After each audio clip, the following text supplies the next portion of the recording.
In the world of points and miles, everything has shaken up, and it has shaken up in a serious way. With the launch of Bilt 2.0, with the changes that took place in the latter half of 2025 with Citibank and American Airlines, everything's just totally different than it was a year ago.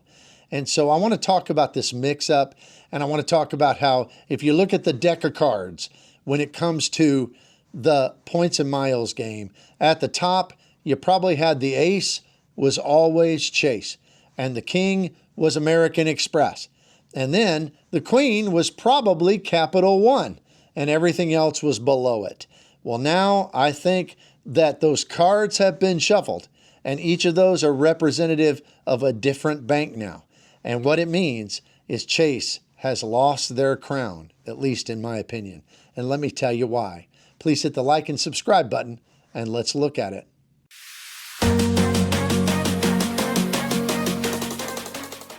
For years and years, Chase was the ecosystem that everybody pushed. And there was a lot of reason for that. And it made sense. They've never been the best earning cards. And I guess you could say that in some ways, the Chase Sapphire Reserve was a really good earner back when it was at its $550 annual fee, because you did get a good rate on travel and some of those other things. But their cards are kind of still the same that they were. All of them give 3x on dining, and the rest of the multipliers just are kind of lackluster. They just don't impress. But that was never the reason people pushed Chase. People pushed Chase because Chase ecosystem had a really, really good partner when it came to hotels. They have Hyatt. And Hyatt, just across the board, still has an award chart, and they're the most valuable points for hotels. There's just no question about it. And for years and years, the only was Chase points. Then Bilt came along. But Bilt, for the longest time, was difficult to earn a lot of points. Now, you could pay your rent, but especially if you were a mortgage holder, it was difficult because the Bilt card didn't have the best multipliers either. So Chase was the conduit in order for people to get a lot of Hyatt points. And I know many people, not just influencers, not just credit card hardcore people, I'm meaning just regular folks who almost all of their Chase points were just funneled right over to Hyatt. So that was the biggest reason. Well, then on top of that, Chase, along with American Express, were the two issuers that had a very, very strong points parade that was possible. And what I mean by that is that you could, on their top cards, on their Chase Sapphire Reserve, on the Chase Sapphire Preferred, you could kind of churn those cards. You could get one every 48 months. So you could use it for a while, and then you could downgrade it and apply and get another one. It was pretty easy approval process as long as you were under their 524 rule. That means only 5 cards opened of any type in the last 24 months. So people would really garden that 524 rule. They'd really be serious about how many cards have I gotten and all this, because they wanted to get those sign-up bonuses. But then there was the business card side, the ink train, it's called. And you could just I've heard of people getting 5, 6, 7 of those cards in a year, and they can have 75, 90, 100,000 point bonuses. Well, the reason all that's changed now is a couple things. First of all, Bilt is also, as we mentioned, a transfer partner with Hyatt. But Bilt has come on with their new system, and you can earn more points now. And you can earn those points on mortgages as well. And nobody else has that. And Chase doesn't have it. American Express doesn't have it. So that's unique to Bilt. But with their newer cards, even the new Palladium card is a 2x earner plus your mortgage. You can get 3x, and all those 3x on everything that you spend as a catch-all, and that can all be transferred over to Hyatt. So suddenly Chase is not the only player in the game when it comes to Hyatt points. That's the first thing. But then there's the second thing, and that is Chase changed up a lot of their cards. Their rollout of their updated, refreshed Chase Sapphire Reserve, their top level card, they raised the price, and they had a bunch of credits, but those credits they're not as good as their competitor, American Express. You can get value out of it, but the Edit collection, their hotel collection, they didn't have very many properties. You got to stay 2 nights instead of 1. it's tough. And then their dining, they don't have very many restaurants associated with it.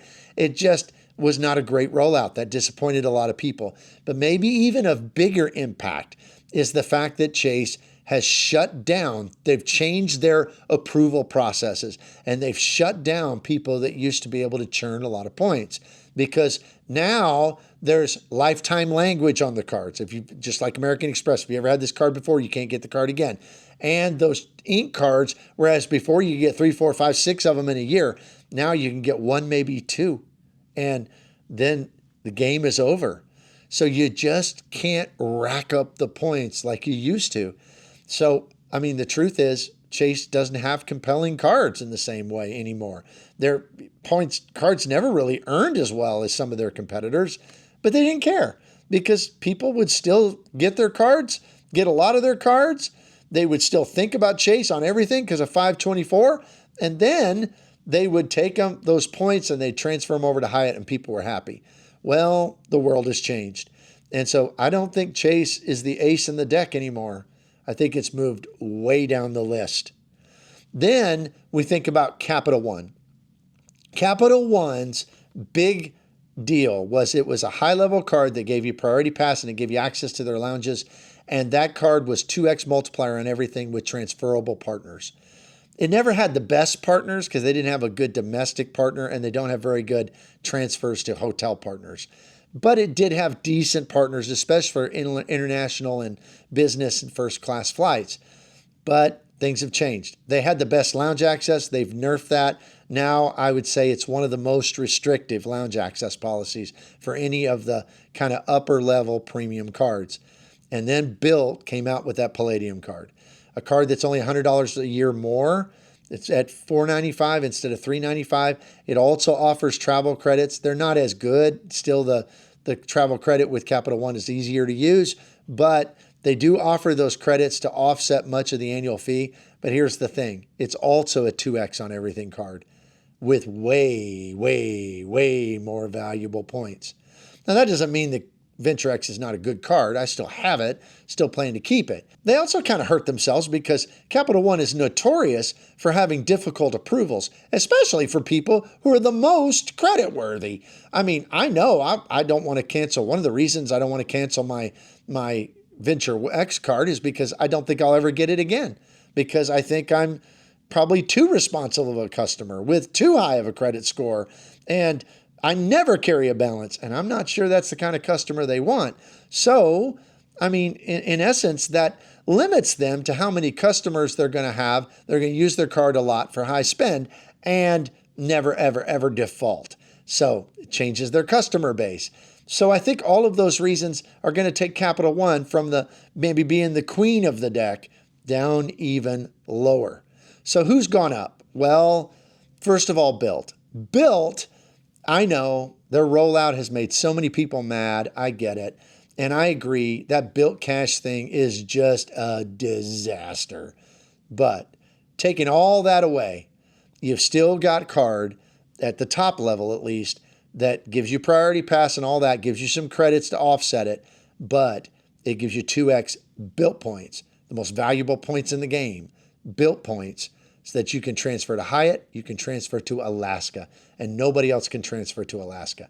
And when you're paying your mortgage or rent with it, you're going to get at least 3x on the first amount of spend that month, up to whatever your rent amount is. So that is just a Capital One Venture X killer, at least in my book.